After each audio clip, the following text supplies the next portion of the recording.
স্বর্ণজয়ী নারী অ্যাথলিটকে ফেডারেশন ভবনে ধর্ষণে তোলপাড় দেশের ক্রীড়াঙ্গন। গত 13 সেপ্টেম্বর ধর্ষণের শিকার হয়ে মানসিক ভারসাম্য হারানো সেই নারী অ্যাথলিট 29 নভেম্বর মামলা দায়ের করেন। এই অবস্থায় পুলিশ 11 ফেব্রুয়ারি মধ্যরাতে নেত্রকোনার কেন্দুয়া থেকে গ্রেপ্তার করে অভিযুক্ত সাবেক ভারোত্তোলক ও ফেডারেশন কর্মকর্তা সোহাগ আলীকে। এরপর একদিনে রিমান্ড শেষে তাকে আবারও জেল হাজতে পাঠানো হয়েছে।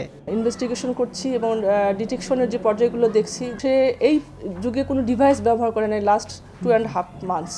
ওখানকার যে গ্রামবাসী মোর দ্যান 100 লোক জড়ো হয়ে গেছে, তারা মানে আসামিটিকে কিভাবে বা অভিযুক্ত ব্যক্তিকে কিভাবে ছিনিয়ে নিয়ে যাবে এই পদ্ধতি ফলো করছিল। সেখানে আমার অফিসার খুব মানে চ্যালেঞ্জিংয়ের মুখোমুখি হয়েছিল। অথচ ফেডারেশনের তদন্ত কমিটিতে ধর্ষণের কোনো প্রমাণ মেলেনি বলে ফোনে দাবি করেন ফেডারেশনের সহসভাপতি মহিউদ্দিন আহমেদ।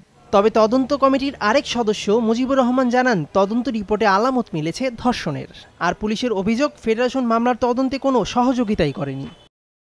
সারাদিনে 200 লোক আপ ডাউন করছে, তো ওইখানে কি এটা সম্ভব নাকি? এইটাতে যে তদন্ত কমিটি এরকম কোনো আলামত পায় নাই। তো কেউ, আমি একজন বহু মানুষের জিজ্ঞেস করছি, ওই মেয়েটাকে ওই দিন দেখেই নাই। ওনারা অথরিটি, যে একটা ঘটনা সত্যটা কতটুকু ওনারাই বলতে পারবে, তারপর আমরা ইনভেস্টিগেশনের মাধ্যমে আমাদের যে ফাইন্ডিংসের সাথে মিলাবো।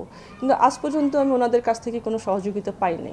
এবং যার বিরুদ্ধে কমপ্লেনটা আসলো, সে কিভাবে সরে পড়লো ওখান থেকে, তো এটা অনেক দায়িত্ব চলে আসে। ধর্ষণের শিকার এই নারী অ্যাথলিট দীর্ঘদিন ধরে খেলে আসছে ভারোত্তোলন ফেডারেশনের হয়ে। ভারোত্তোলনে জাতীয় পর্যায়ে স্বর্ণ এনে দেনও তিনি। মেহেদী নাইম, সময় সংবাদ, ঢাকা।